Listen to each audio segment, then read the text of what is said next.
BYU sent me a gift, and it's time to unbox it with you. It's my diploma. I'm free. I can now give you the step-by-step reason why I left the Mormon Church, and why BYU is one of the least favorable experiences for me. And my other few favorite experiences also deal with the Mormon Church, so like, I don't know, top 3 for sure. Anyways, I can pull this out of here. I can officially say that I'm a college graduate and that BYU has zero hold on me ever again. And it's time to air out the business. But with this degree, oh my gosh, honestly, let me even look at it. I didn't even look at it yet.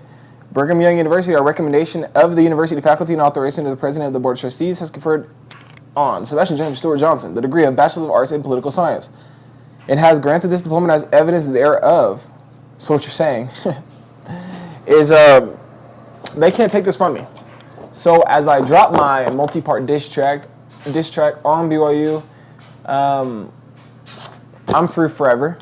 And so I really want to start a series where I start from childhood and talk about why I left the church and all the reasons, and kind of just tell my story.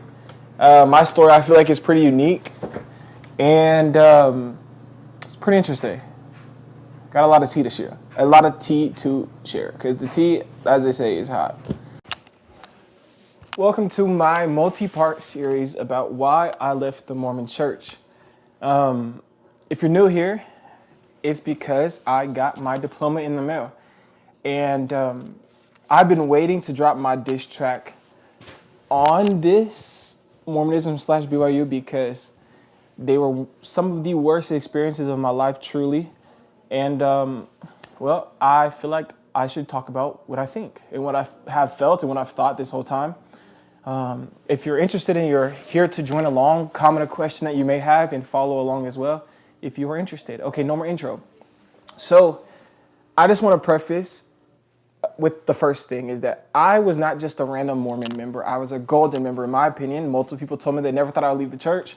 Everybody thought that I was one of the best Mormon people they've ever met. I served the mission at 18. I was called the machine on the mission. I baptized dozens of people. I was a zone leader, broke the mission record for baptisms as a zone leader. I worked in the temple. I went to the temple once a week. I worked in the temple for probably like accumulation of like a whole year completely. I read the Book of Mormon 15 times, the Bible like 5 or 6 times. I truly was involved. And I gave my whole soul to the Mormon Church.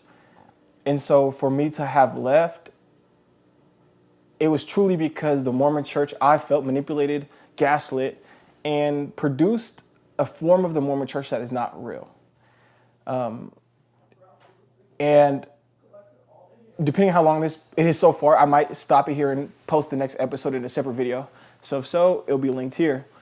But let me just start. When I was 8 years old, when I was 7 years old about to get baptized, I remember being so against the idea of being baptized. I don't know why, but I felt deeply within me that being baptized was a horrible idea. And coming to look at it now, it was not the greatest one.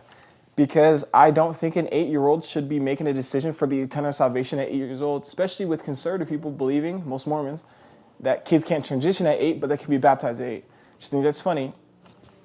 And I remember being 14 and being so confused by everybody was mad at marriage equality passed in the Supreme Court that people were so focused on judging and hating gay couples while not caring that the bishop just assaulted child girls, or, you know what I mean? Like, you're so worried about gay people, but you are okay with assault and cheating and everything else in the world. I remember being 16, and I feel like this is where Mormonism really starts for me, is at the age of 16. Because when I was 16 years old, I thought I received what I thought was a testimony of the Book of Mormon. And in that testimony, quote unquote, I was like, oh, I need to dedicate my whole life to the church. I need to, read the scriptures. I need to prepare to go on a mission. I need to go bring people to the gospel. And so that's what I did for the next 2 years. From 16 to 18, all I did was prepare for my mission. I changed my whole life completely in like every way. And I think that's also when I started to realize that blackness and Mormonism, they don't coexist. To be black in the Mormon church, you have to expel blackness from you, because Mormonism teaches that being as close to whiteness as possible is to be as holy as possible. They don't say that specifically anymore, but if you look into teachings of what it means to be a good Mormon, none of those things ever fit into blackness. Even like talking in AAVE is going to be looked down upon, because that is not a holier way of talking. Like, that whole idea of reverence is based on a white supremacist view of society. And I mean, if you just look historically at the Mormon Church, obviously blackness never fit anywhere in Mormonism, as every single prophet has been racist. But I don't know. I think I started to realize that, and that's when I went on my mission. And when I went on my mission, shit really got real, because that's when I feel like I felt the most anxiety and depression I've ever felt in my life. I didn't want to be there. I really just wanted to not be alive. But I'll jump into that in the next episode. So without further ado, goodbye. If you have any questions, just ask.